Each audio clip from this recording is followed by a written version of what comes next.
Balance.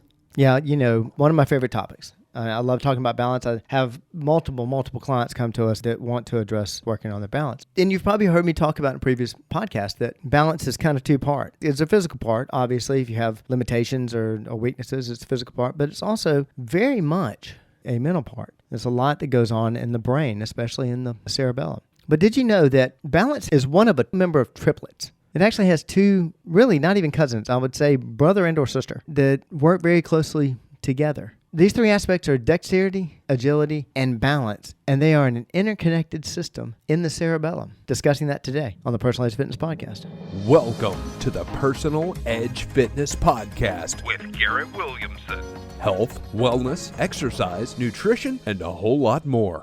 Got questions? Call us and leave a message at 251-278-EDGE or message us at Personal Edge Fitness on Facebook and Instagram, at Team PE on Twitter, or personaledgefitness.com.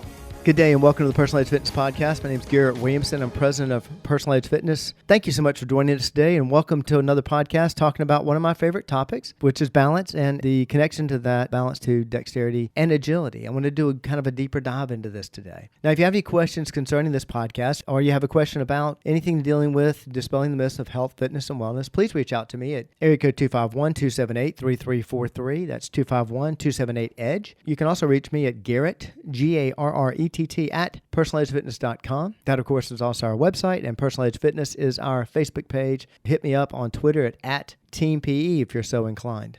Dexterity, agility, and balance. I started putting together like an acronym for those three, DAB, dexterity, agility, and balance, because they are so incredibly closely related. They're interconnected. When it comes to physical function and performance, these three aspects take center stage: dexterity, agility, and balance. Each of these concepts interweaves with the other, forming a critical triad for effective human motor skills. What's fascinating is the neurobiological component that orchestrates this triad. That's the cerebellum. Understanding this relationship not only underlines the sophistication of our bodies, but also provides valuable insights into optimizing our physical performance and rehabilitating motor deficits, which we see a lot of here. Now, before delving into the interrelationships and the cerebellum's role, it's crucial to understand what each of these concepts means. Now, dexterity is the skill in performing tasks, especially with the hands. It's about fine motor skills, precision, speed, and coordination in small muscle movements, usually involving synchronization of hands, fingers, and with the eyes. Now, agility, on the other hand, refers to the ability to move quickly and easily. We see this with a lot of athletes. It encapsulates the ability to change the body's position efficiently and requires a combination of balance, speed,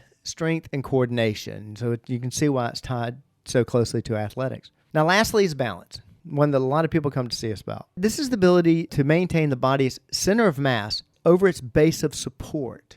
It's about stability and control over the body, which involves coordinating various muscles to make adjustments and prevent falls. Pretty easy, but I just wanted to get into a quick definition of each of those. Now, what's the role of the cerebellum? Acting as like an orchestra, acting as the maestro of this physical performance triad, the cerebellum is a region of the brain that plays a pivotal role. This small kind of wrinkled structure at the base of the brain is responsible for fine-tuning motor movements, maintaining posture and balance, and coordinating voluntary movements. It doesn't initiate movement, but rather refines it. It ensures smooth and accurate execution, and it comes even better with practice. The cerebellum achieves this by constantly receiving sensory information about the body's position and movement. We call this proprioception. It comes through the spinal cord and other parts of the brain. It uses this information to adjust the strength, timing, direction of all your motor activities, thereby contributing to the triad: dexterity, agility, and balance. When it comes to dexterity, the cerebellum helps control the precise timing and force of the different muscle actions, ensuring that hand movements and finger manipulations they're smooth, they're coordinated, and they're precise. In terms of agility now, the cerebellum contributes by coordinating the complex sequences of muscle contractions required for quick, efficient movements It's involved in planning these movements and kind of adjusting them as necessary in response to whatever the changing circumstances are. Taking off and running for third base and from second and then having to quickly go back to second. Now, regarding balance, it receives inputs from the inner ear's vestibular system. You've probably heard of that, which senses head motion, head position, and motion. This information helps the cerebellum make the necessary adjustments to keep that center of mass, over your base of support. Now, these three are interconnected, which is why we train them, one to work the other. There's mutual benefit. So how does working on an aspect of one benefit the other? The answer lies in this interconnectivity. Working on dexterity, such as through fine motor activities, can enhance hand-eye coordination and precision skills, which contribute to agility in tasks that require swift and accurate responses. Improvement in dexterity also aid the balance as a delicate adjustment of hand and finger position and can help stabilize the body during challenging balance tasks. Training for agility. And we use agility to train for balance a lot. This involves quick changes of direction, speed, body position. This naturally bolsters your balance because it strengthens the body's response to sudden shifts in the center of its mass. Agility training also helps enhance dexterity, particularly when the tasks involve complex hand and foot coordination. Think about swinging a golf club. Think about swinging a baseball bat. Honestly, picking up a bag of groceries. I mean, you've got so many different muscle groups that are involved in those activities. Everything's got to work in conjunction. Balance exercises contribute to agility by promoting stability during rapid dynamic movements. Now think about that base runner. Watching the picture and then all of a sudden having to turn to their right extremely quickly to try to steal second base.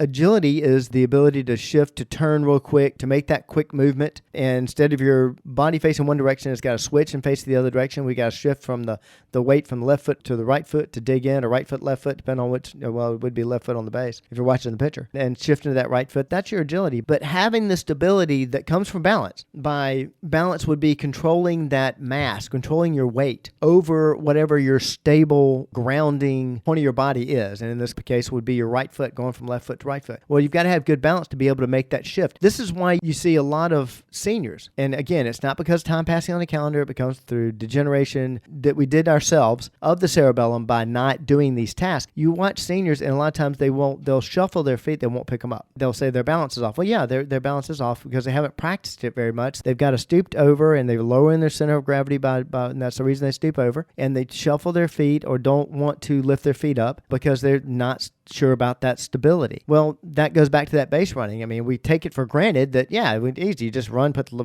weight on the right foot and go.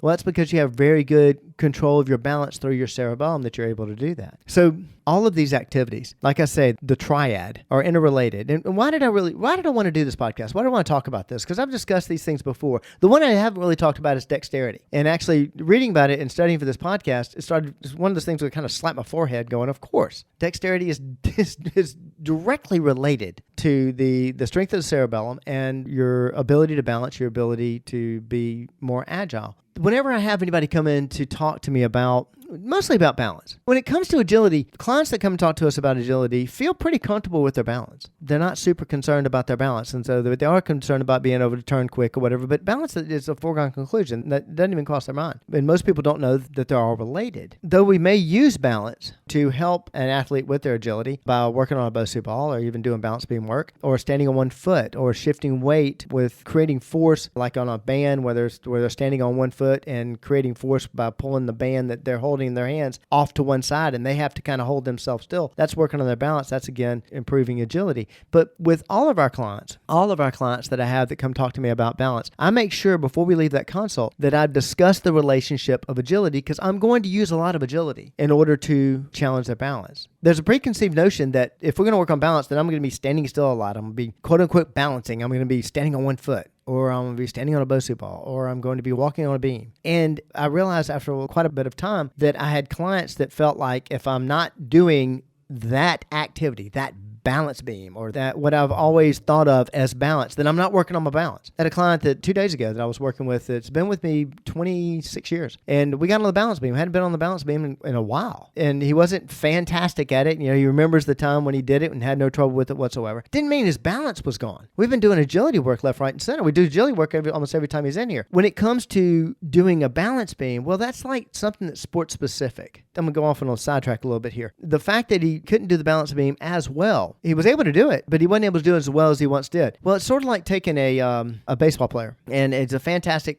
I'm on baseball today, but a fantastic baseball player, and you take them out of that sport and you have them playing, soccer or something else, and they got really good at it or whatever, and then they come back to baseball. It's going to take a little bit of time for that muscle memory to kick in for the mechanics of baseball, but only because that person hasn't been doing that sport-specific activity. It comes back quick, and depending on how long you've been away from it and what have you, but it will come back. But we aren't doing that sport-specific training. Their soccer training is really, really, really good right now. They go back to baseball and focus on baseball for a while, their soccer training is going to go down a little bit. That's sport-specific. There's nothing wrong with that. They don't lose it completely. When this client went back to the balance beam wasn't, he remembers doing it even better than he did it then. And his first comment to me was, well, we just haven't been working on balance. We haven't been doing that. Haven't done that in a long time, whatever. I'm thinking this person's having a conversation with themselves because I'm sitting there telling them, did great, did fine, exactly what I expected. I could care less if you're good at a balance beam. What I really care about is overall your general balance. Good. Go back to the analogy that I used a minute ago about the baseball player playing soccer. In working on somebody's balance, or if in this case, if I was just working on their general athleticism,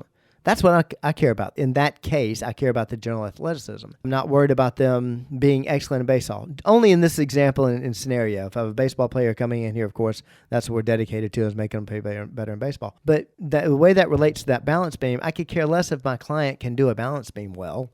What I care about is just can they balance well? Is their balance good? If they want to get really good at being on a balance beam, and I've run into that trouble. I've run into clients that felt like, gosh, I have horrible balance because I can't do this particular activity that I associate with balance. When in actuality, they're walking better. They're getting around much better. They're standing taller. They're making great strides. They're back walking like they were well before they went downhill and actually came to us. But they get fixated on that one exercise. And that's why when I do that consult with somebody that comes in here and talks about balance, I show them this triad. I show them how closely tied they are. Because if I'm doing agility work, one of the things we use for agility is we use the stairs in our facility. I make a joke about it. It's the most expensive piece of equipment that we have because I had to build a whole building around it. But we have just a set of stairs. There's a protocol that I've written up for basically working on stairs. We doing 2 at a time, going what I call 2 on a step. Your feet are actually side by side. Your hips are facing towards the side, and you're going up sideways. And then doing that facing the right side, facing the left side. Then we do a half karaoke, front leg going over the back leg in front of the leg, keeping the hips square to the side and not turning uphill. And then we do both sides. Then we do a full karaoke, a full grapevine, I guess you'd say. Now, why would I do that? Why would I do that with somebody that's concerned about their balance? That's an agility exercise. Well, that's why I do it. The agility that you're working on is working on that cerebellum, is working on that part of the brain that's going to help balance. But the added benefit is I'm also working on leg strength. I'm working on hip strength. I'm working on dexterity. That if, they're in a situation and they're walking on a sidewalk and all of a sudden somebody pops out in front of them and they've got to cross one foot over the other, step out of their way, they're not going to fall down. But I'm getting so much more out of that exercise by doing agility work than I would be just walking across the balance beam, just standing on a Bosu ball. Great exercises. We do them all the time. I'm a big fan of that. Standing on one foot and being able to close your eyes. Fantastic balance exercise. But typically the agility and even in some cases, dexterity work that we do, you're going to actually get these ancillary benefits out of it. And so that's why we work a lot of agility in order to improve balance. Plus, it's not as boring. We have 2 sets of tires out in front. In fact, it's a circuit that we keep out there every day. We have clients that do that every time they come in here. They go through that circuit. And one of the things they do is they, just like you see athletes do running through tires, they actually run or walk through the tires depending on their ability. That's improving balance. I'll show you the other way. You've heard of this. I'll show you the other way where athletes were using balance to work on agility. And that is these football players that you've seen. And I believe other athletes have done it too. I know that football players have. I think speed skaters have also. Most anybody would. I mean, it benefit pretty much any sport. They've done ballet.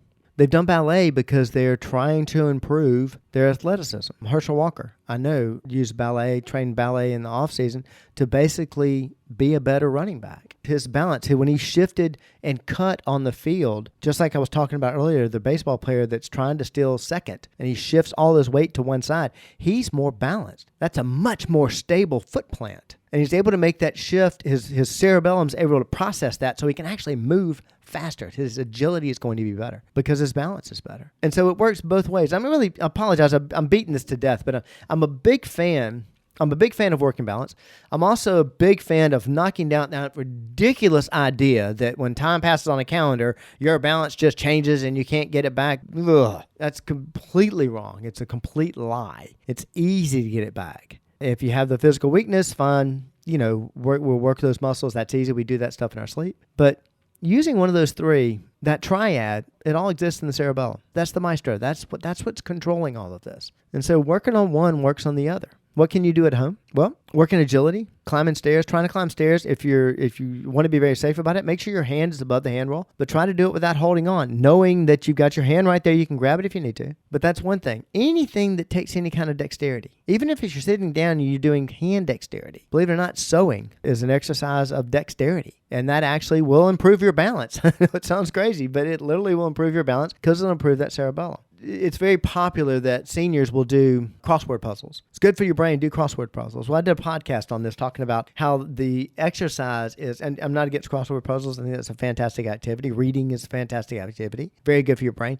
But when it comes to really improving your brain function, nothing like exercise. I did a whole podcast on that. Exercise is 10x what a crossword puzzle does. But by working those dexterity, balance exercises, standing in a doorway where you know you can put your hands out and catch yourself and trying to balance on one foot, you're going to improve your agility. You're going to improve your walking. You're going to improve your dexterity. Before I subdivide again and break into this, let me tell you, if you have any more questions about this, you want to get deeper into this topic, especially if you have a fear of your balance. It's just, well, yeah, I know what Garrett's talking about. But mine's so bad, there's no way I could ever. Bull. I've even worked with Parkinson's patients that their brain's throwing off different impulses and they don't have any control of it. I've actually worked on improving their cerebellum, improving their balance. We do that with balance work, agility work. We've done it with boxing, believe it or not. That's another dexterity, agility. That's another mind-muscle combination. If you have any questions about that, please reach out to me at area code 251-278-3343, 251-278-EDGE. You can also reach me at Garrett, Garrett, at personaledgefitness.com, which of course is my email address, and that's our website. Personal Edge Fitness is our Facebook page. Hit me up on Twitter at TeamPE. We're here to improve your balance.